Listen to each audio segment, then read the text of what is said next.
안녕하십니까. 저는 서울은평가 국회의원 박주인입니다. 오늘은 양승태 대법원 대법원장 당시에 법관에 대해서 사찰하고 리스트를 만들었고, 그리고 일부 사건의 경우에는 판결 결과를 놓고 청와대가 거래를 했었다라고 하는 얼마 전에 그 추가진상조사위원회 발표 관련돼서 저희 변호사 출신 더불어민주당 초선 의원 4명의 입장을 발표하는 기자회견을 하려고 합니다. 먼저 기자회견에 참석해 주신 의원님들 한 분 한 분 소개시켜 드리도록 하겠습니다. 먼저 송기현 의원님 참석하셨습니다. 그리고 김혜영 의원님, 이재정 의원님 참석하셨습니다. 기자회견의 방식은 저희들이 준비한 기자회견문을 나눠서 읽는 것으로 하겠습니다. 양승태 코트 법원행정처의 법관 사찰과 재판 뒷거래 철저한 진상조사와 책임 추궁을 요구한다.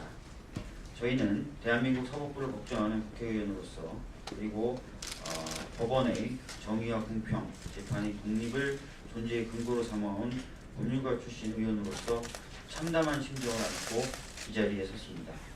지난 1월 22일 법원 추가조사위원회가 발표한 조사 보고의 내용을 보고 많은 국민들이 분노하고 상처 입으셨으리라 생각합니다. 법원행정처는 거점 법관을 통해 법관들의 동향을 파악하고 그 성향을 분석했습니다. 사법행정위원회라는 기구의 어용 프레임이 씌워지는 것을 막기 위해 진보적으로 보이면서도 법원 행정처의 뜻이 잘 먹힐 사람을 골라내 색깔별로 표시하는 리스트까지 발견됐습니다. 도대체 법관입니까? 아니면 정보원입니까? 법원행정처가 스스로 사법부의 품위와 자존심을 짓밟은 데 대해 분노하지 않을 수 없습니다. 더욱 충격적인 것은 박근혜 정권의 정당성과 관련 있는 원세훈 전 국정원장의 대선 개입 형사재판과 관련하여 법원과 청와대가 부감하고 있었다는 문건이 드러난 점입니다. 원세훈 전 국정원장 재판에 관해 법원행정처가 청와대 문의를 받고 재판부의 동향을 파악하려 한 사실이 드러났습니다. 법원행정처가 자신들이 추진해 오던 상고법원 도입을 구체적 재판과 연계하여 처리하려는 정무적 판단까지 한 사실도 밝혀졌습니다. 이런 상황에서 원세훈 전 국정원장에 대한 재판이 과연 공정하고 독립된 재판이었다고 누가 말할 수 있겠습니까? 또 우려가 되는 것은 지금까지 드러난 문건은 빙산의 일각에 불과하다는 것입니다. 법원행정처의 거부로 인해 가장 중요한 임종원 전 법원행정처 차장의 PC를 조사하지 못했습니다. 법원행정처 심의관들의 PC를 조사했으나 삭제된 상태에서 복구되지 못한 300개의 파일명은 확인됐으나 암호를 풀지 못한 460개의 파일, 총 760개의 문건이 남아있습니다. 주목할 것은 키워드 검색만으로 이와 같은 문제가 드러났다는 것입니다. 추가조사위원회는 성향, 동향, 그리고 국제인권법 연구회 회원의 이름으로 검색된 파일만을 조사했습니다. 원세훈 재판 관련 문건은 원세훈으로 검색해서 드러난 파일이 아닙니다. 국제인권법 연구회 회원인 한 판사의 이름을 검색하다가 나온 것입니다. 원세훈이라는 이름으로 검색했을 때 어떤 문건이 더 나올지 알 수 없는 상황입니다. BH라고 검색한다면 이재명이라고 검색하고, 안종범 측에 등장한 CJ 이지연이라는 이름으로 검색한다면 또 어떤 문건이 등장할지 알 수 없는 상황인 것입니다. 김명수 대법원장이 구성할 3차 추가조사기구는 사법부가 스스로를 자정할 사실상 마지막 기회입니다. 한 점의 의심도 남기지 않는 철저한 조사와 뼈를 깎는 반성적 조치로 세 번째 조사에 임해야 합니다. 이에 아래 4가지 사항을 공개적으로 요구합니다. 첫째, 3차 추가조사 기구에 외부 인사를 참여시켜 투명한 조사가 이루어지도록 해야 합니다.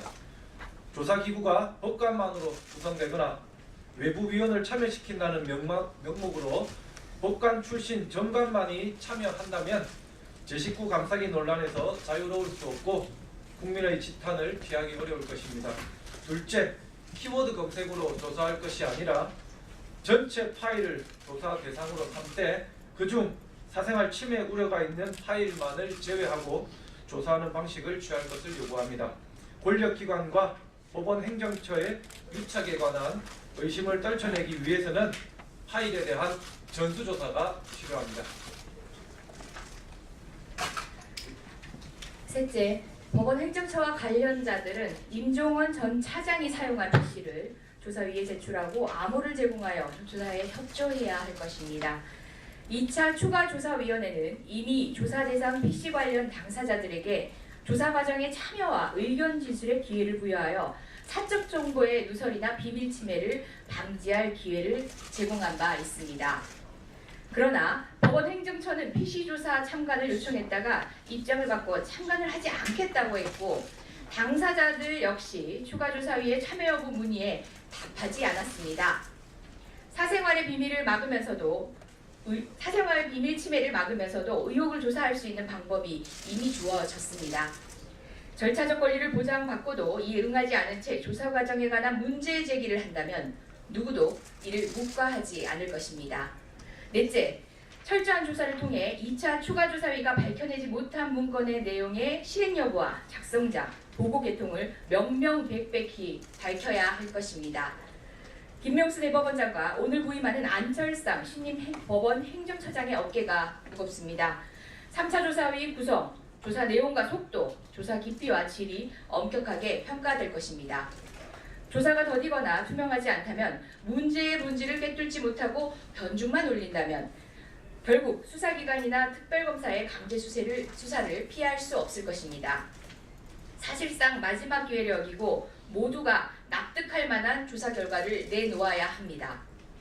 법원의 실추된 명예와 권위를 회복하기 위해서라도 성역 없는 조사와 철저한 반성으로 국민의 분노와 상처를 어루만질 것을 강력히 요구합니다. 더불어민주당 국회의원 김혜영, 박주민, 송기현, 이재정. 네, 이상입니다.